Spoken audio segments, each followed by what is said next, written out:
You may be seated, please. Our gospel reading for today, nais kong basahin para sa inyo na sa social media o dito sa live streaming. Taken from John chapter 3. Do ang pinaka-topic niya dito, I want to make it short. Sabi dito, pagiging born again. Now there was a man of the Pharisees named Nicodemus, a ruler of the Jews. This man came to Jesus by night and said to him, Rabbi, we know that you have come from God as a teacher, for no one can do these signs that you do unless God is with him. Jesus answered and said to him, Truly, truly, I say to you, unless one is born again, he cannot see the kingdom of God. Nicodemus said to him, How can a man be born when he is old? He cannot enter a second time into his mother's womb and be born, can he? Jesus answered, Truly, truly, I say to you, unless one is born of water and the Spirit, he cannot enter into the kingdom of God. That which is born of the flesh is flesh, and that is born of the Spirit is spirit. Do not be amazed that I said to you, you must be born again. The wind blows where it wishes, and you hear the sound of it, but you do not know where it comes from and where it is going. So is everyone who is born of the Spirit. Nicodemus said to him, How can these things be? Etc., etc. So, itong salita na ito, malawak ito. At maraming tao din na naintriga sila dito sapagkat maraming religion or group of people na hindi natin naiintindihan ito. At the same time, para bang confused itong mga tao na ito. Especially kapag hindi natin ito na-experience.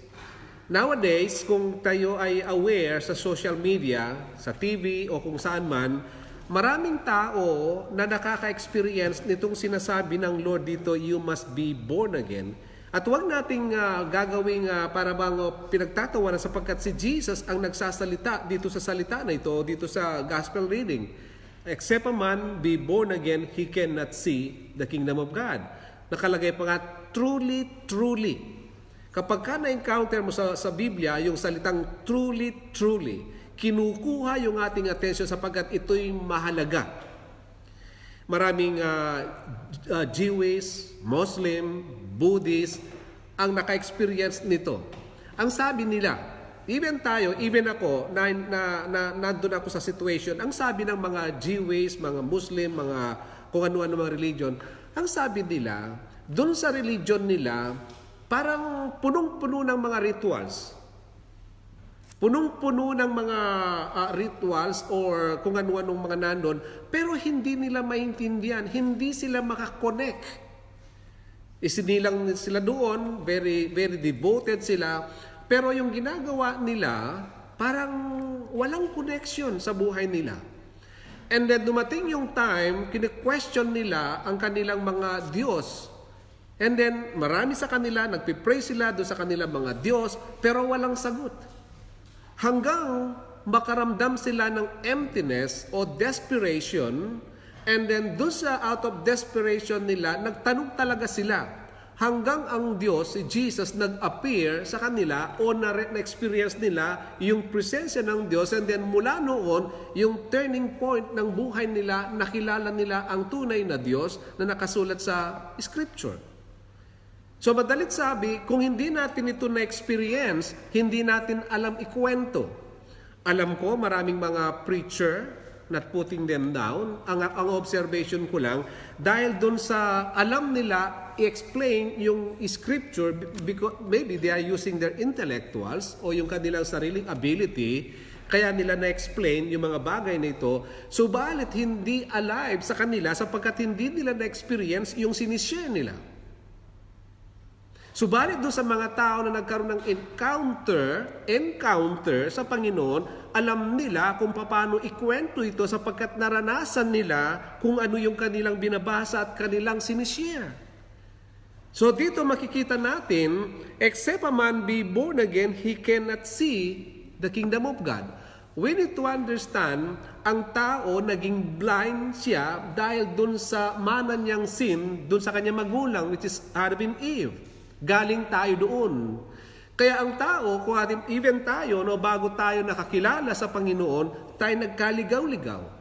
Ginawa natin yung gusto ng mundo sapagkat nandun tayo sa mundo, kung ano yung ikot doon, nandun tayo. Because we are blind. Kumbaga, lahat ng tao ay nagkasala, hindi nakaabot sa pamantayan ng Diyos.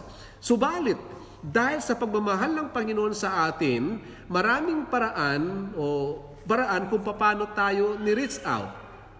Ako, noong 1985, dahil sa akala ko yun ang tamang direction, yung nakagisnan ko sa mundo, chick boy, yun ang aking ginagawa. Subalit, ang Diyos, pinaramdam niya yung emptiness.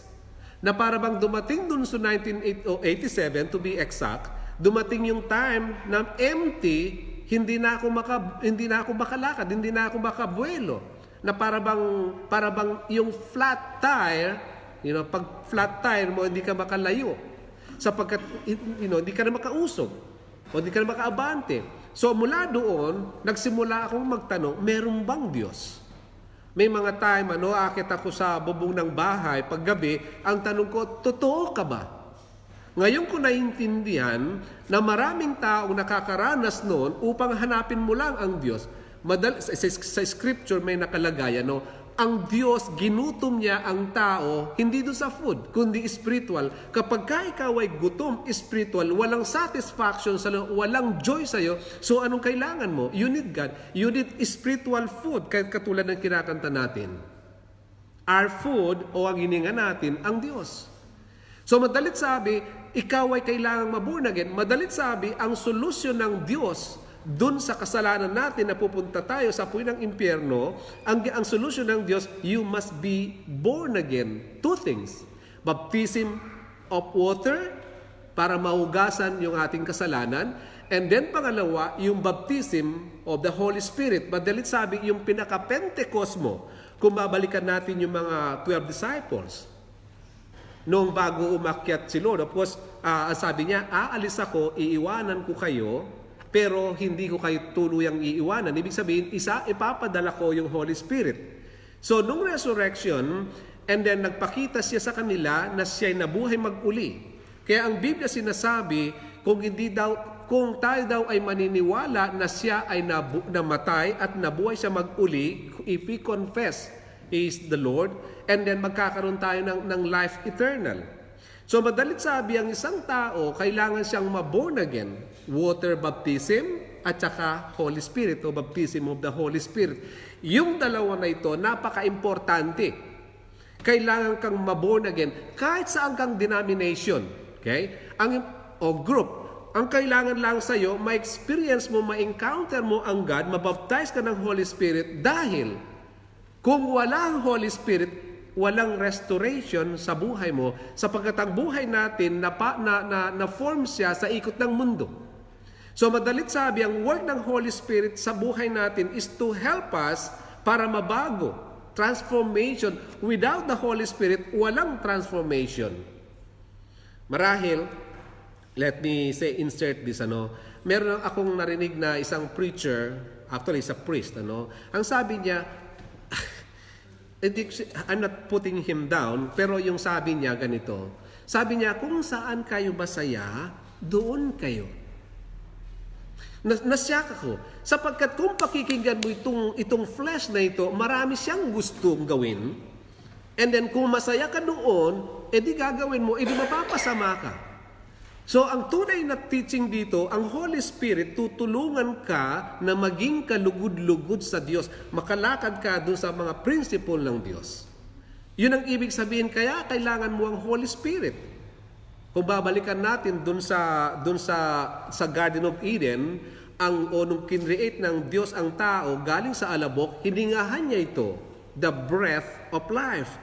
So, yung putik na yon o yung clay na yon, naging human beings. So, potential yung tao, and then nilagay niya doon sa garden, ang sabi niya, ikaw ang mag-manage dyan, ikaw ang mag-rule dyan. So, nakita natin, yung tao na nandun sa garden, he was able to reign, to perform yung pinapagawa ng Diyos sa kanya. Pero ang sabi niya, huwag mo lang kakainin ang bunga na ito, kundi mamamatay ka. So, ang point doon, kay Kamatsili ito, kay Bayabas ito, kay Mansanas ito. Ang point doon, yung disobedience, yung pagsuway. Yung pagsuway ng tao, yun na nagdulot ng distraction sa kanya. Yung breath of life, the ability, umalis sa kanya. Kaya yung tao, nagtago na siya, nagkaroon ng separation. Subalit ang Diyos, dahil siya ay Diyos, hindi pwedeng mabago yung plano niya. Kaya yung kanta kanina, don't change the master plan. So ang Diyos gagawa siya ng paraan, bumaba siya para siya ay magkatawang tao at yung katawan na yon, yung flesh na yon, kailangan siyang mamatay and then mabuhay siya maguli. Yung kasalanan mo at kasalanan ko kasamang nailibing doon, that is born again din, and then nung mabuhay si Jesus, tayo din ay kasama. Ibig sabihin, meron tayong tinatawag na new life. So yung new life na yon, hindi pa nagtatapos doon, kailangan mo ngayon yung Pentecost. Kailangan mo ngayong mabaptize ng Holy Spirit. Kaya ang aking tono dito, na para bang kung sino akong magsalita dito, ang point ko dito, yung mga taong tumanggap na kay Jesus, yung merong new life, ito yung kailangan nating marinig. Hindi ako nagsasalita dito doon sa mga baby Christian o doon sa mga taong walang Holy Spirit. Sabi nga ni Apostol Pablo, hindi kailangan kayong bigyan ng gatas. Hindi ko kayo makausap na bilang mga tao mature. Kailangan ninyong kausapin ko kayo bilang mga carnal. Subalit ang point ko dito, sapagkat napakaraming nakikinig sa atin, even sa social media, sa YouTube, ngayon kayo nandito, na para bang tingnan ninyo ang inyong sarili, hindi ko kayo pinapagalitan. Ang tingin ko sa inyo, mga Christian na mayroong Holy Spirit. Kung wala kayong Holy Spirit, siguro ang trato ko sa inyo, kung ano yung gusto nyong gawin, edi gawin ninyo. Kung masaya kayo sa mga bagay nito, gawin ninyo. Kung gusto nyong mag-McDonald ng buong taon, mag-McDonald kayo. Hindi ganun ang approach dapat. Sapagkat kung kayo ay baby Christian o kaya tinanggap na niyo si Jesus bilang Panginoon at tagapagligtas ng inyong buhay, kailangan i-treat tayo ng tulad nito.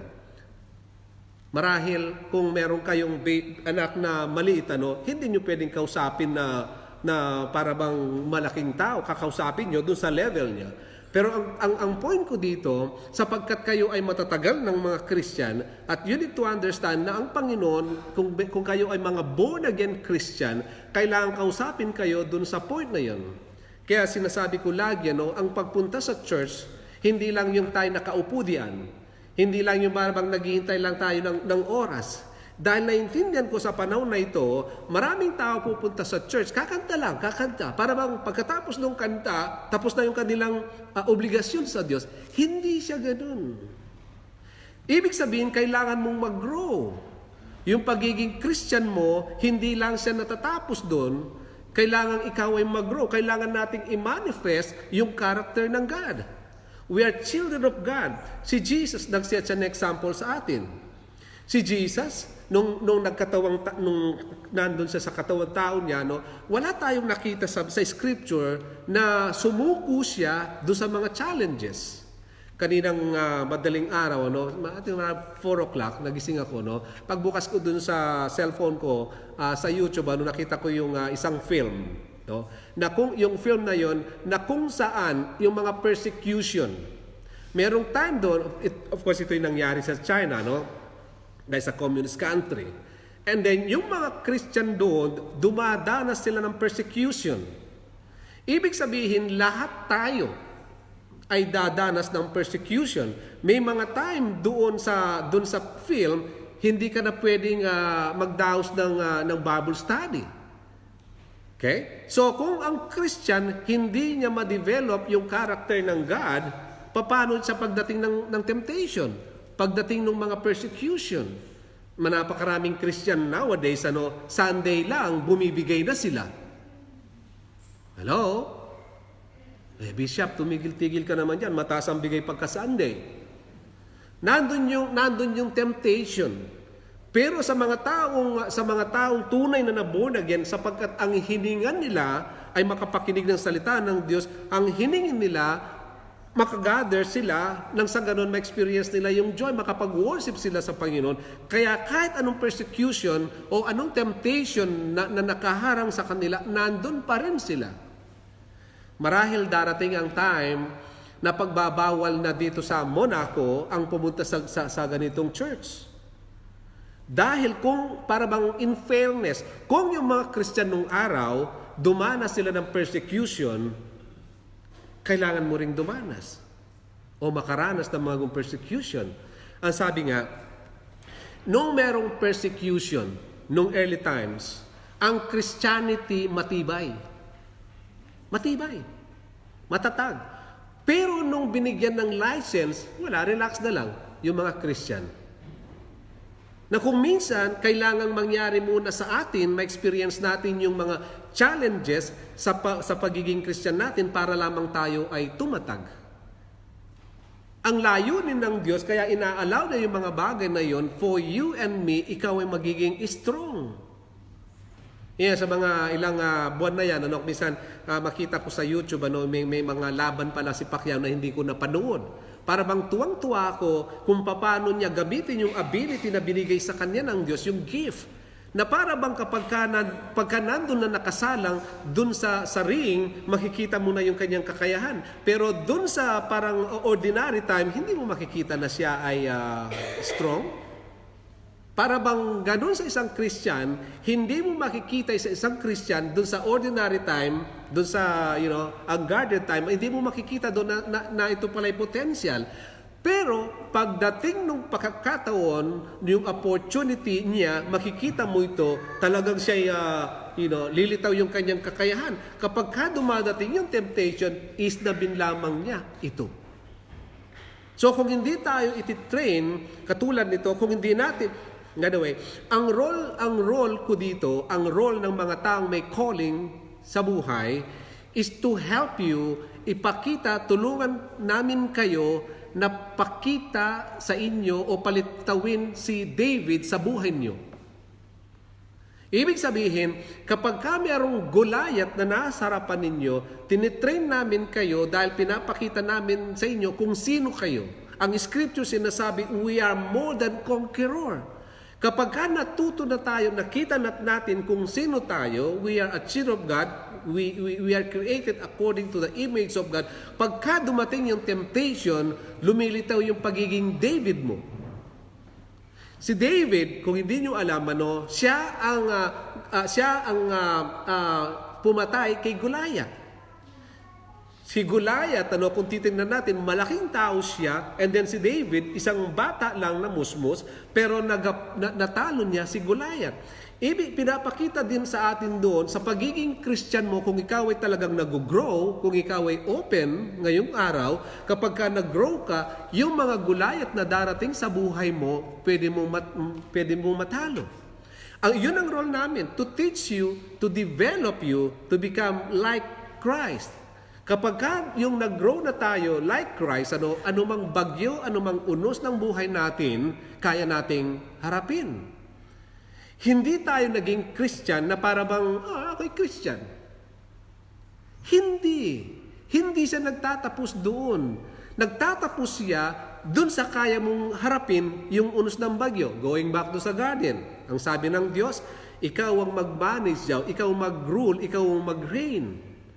Nag-reign ang tao, kaya lang nung nawala yung ability niya, he lost everything.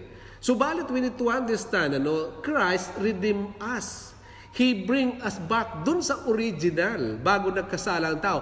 Pero kailangan lang nating i-develop, i-train o i-disciple, ituro itong mga bagay na ito. Nang sa makita natin yung ating sarili, nag-grow na nga ako. Hindi na ako lazy. Kapag mayroong service, darating na ako dun sa time, dahil nag-grow ka na. Natuto ka nang i-practice yung mga salitang natututunan mo. Sabi nga, practice makes permanent. Kaya kailangan i-share itong mga bagay na ito. Subalit kung hindi natin ito ipapractice, para bang pinasok natin dito, inilabas natin dito, walang mangyayari sa'yo, hindi magiging effective. Alam ko ito dahil galing ako dito. So para bang yung mga napapakinggan natin, yung training na ito, kailangan ninyong ilagay into practice. So i-apply ninyo. So hindi yun i-apply, hindi siya magiging bahagi ng ating katawan, ng ating pagkatao. Kung minsan, merong regret, kung minsan sinasabi ko kay Sarah, linisin mo ito, linisin mo yun, ayusin mo yung bed mo. Kung minsan, kapag hindi nila gawa, hindi tayo persistent na ipagawa yung mga bagay na yun, lumaki sila, hindi nila alam gawin. Kaya naman, nakita natin yung dalawang deacon, iniiwan ko sila kung minsan para bang pagsadya.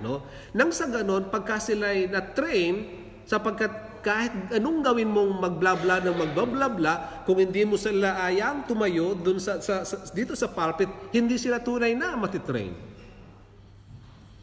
Si Deacon Elo, nagtatrabaho sa kandado, Susi pala. Susi. And then kahit na siya'y kagigising niya, alam niyang kaliskisin yung tuna. Okay? Dahil na-train na siya doon. Practice makes permanent. So madalit sabi, itong ginagawa, kung ikaw ay tinanggap mo na si Jesus bilang Lord and Savior, mamaya bibigyan ka ng pagkakataon how to accept Jesus as your Lord and Savior. Kailangan pala, you need to accept. Ang sabi, kung i-confess mo sa iyong salita, sa iyong bibig, if you confess Jesus is Lord, ikaw ay masasave. So, kailangan ng pag-acknowledge. Marami sa mga na-encounter, based in my experience, nung ang Lord, pinrove niya, sapagkat ang tanong ko noon, because of the emptiness, ang tanong ko kasi, meron bang Diyos? Totoo ka ba? Nung nag-appear ang Diyos sa akin, para akong niyakap, naramdaman ko mayroong pumasok sa aking pagkatao, ang sinabi ko lang noon, tinatanggap kita, Panginoon. And then mula noon, yung gabi na yon, nagkaroon ng transformation because of my encounter with God. So napakaraming mga great preacher, because of their experience sa Panginoon, yung blah blah blah blah nila, o yung mga pagpapreach nila, merong effect. Merong influence because the power of God is there. Pero kung ang ginagamit mo lang, intellectual, yung sinasabi mo, even dun sa mga pinagpipray mo, walang effect. Subalit dun sa mga tinawag talaga ng Diyos, yung merong encounter with Jesus, merong anointing doon. Kaya nga naman dun sa Matthew 10:7-8 nakalagay, as you preach saying, the kingdom of heaven is at hand. Sa pangangaral nyo ng salita ng Diyos, sa pagpipreach nyo, sabihin ninyo itong mga principle na ito. Pangalawa, heal the sick, cleanse the lepers, raise the dead, cast out demons. Yun ang provision ng mga tao na tinawag ng Diyos. Merong provision. Hindi lamang ikaw ay magaling mag-preach, okay? Because meron ding anointing na nandun na magpagaling ng mga may sakit, cast out demons. Yun ang mga tao na tinawag ng Diyos. Hindi dahil sila. Dahil yun ang provision, yun ang nilagay ng Diyos na anointing dun sa mga tao. Kumbaga, merong influensya yung kanilang mga sinasabi. Merong anointing. Okay? Naintindihan ko, marami ding mga preacher, kapag tayo ay kinater dun sa 5 senses. Okay? Dahil marami ding mga tao, para bang gusto nila, of course nowadays, sinasabi ng scripture, hindi na pakikinggan ng mga tao yung tunay na aral. Ang gusto lang nilang marinig, yung kinikiliti mo sila. Para bang ipipreach sa atin yung salita ng Diyos, malayo dun sa sinasabi ng scripture. Dito ang sinasabi dito, paano ba maging born again? Ang pagiging born again, ito yung solusyon ng Diyos para ikaw ay mabuksan muli o yung Espiritu ng Diyos ay bumalik sa iyo, kailangan mong maborn again. Baptism of the water and baptism of the Holy Spirit. So ito yung concern ko. Maraming tao, even sa Scripture, ma-prove ko sa inyo, no? Sa Scripture, maraming tao, sila ay nabaptize ng water, pero hindi sila nakarating dun sa baptism of the Holy Spirit. That's why there is no life dito sa body na ito. Sa Book of Acts nakalagay, Doon sa lugar ng Samaria, Judea, tinanggap na nila yung salita ni Jesus o ng God. Nabaptize na rin sila in the name of Jesus. Pero, nakalagay doon, pero hindi pa nila tinanggap ang Holy Spirit. That's why itong mga apostles pumunta doon to lay hands doon sa mga tao na tumanggap na kay Jesus at doon lamang bumaba ang banal na Espiritu sa kanila. So, ibig sabihin, maraming Christian sa panahon natin, even noon, hindi sila nakarating doon sa pangalawa, kung gusto nyo. Nabaptize lang sila sa water, pero hindi sila nakarating doon sa baptism of the Holy Spirit. That's the reason, pagdating ng temptation, pagdating ng mga unos ng buhay, nag-give up sila. Pagdating ng temptation, ng lust, bumibigay sila sapagkat there is no power, there is no anointing there. Hindi nagtatapos ang Diyos doon. Kaya napaka-importante itong sinasabi nito, hindi lamang ito dapat i-share, kailangan itong ganapin. Marami sa atin, yung mga nag-prepare ngayon sa agape, hindi lang ninyo dapat na ipakita sa amin yung niluto nyo. Anong gagawin natin? Sarap siguro yan. Sino nga nagluto niyan? Hindi. Nag-i-end siya doon sa kakainin mo yung niluto nyo. So the same thing dito sa sinasabi ng Panginoon, ito role ng mga priest o ng mga pastor to help you to encounter the Creator, Jesus. Kung sinasabi lang natin dito, hindi ninyo na-encounter, walang use. Kaya maraming Christian they proclaim that they are Christian, pero walang power, walang anointing. Hindi nangyayari yung sinasabi ng Scripture para babang nakadisplay lamang siya. Kaya naman, going back dun sa agape, yung pinrepair ninyo, hindi lang mag-i-stay dun sa kasirola o dun sa kaldero kung gusto nyo. Ang gagawin natin dun, kakainin natin yung niluto nyo. So the same thing sa pinag-aaralan natin, sa dinidiscover natin. Ito ang plano ng Diyos. Don't change the master plan. We need to go back doon. Mapansin ninyo, tayo mga human beings, nararamdaman natin na merong something na nangangailangan dun sa loob. Empty. Okay? Empty. Kahit anong gawin mo, marami na tayong narinig na testimony, mayaman sila, yung iba,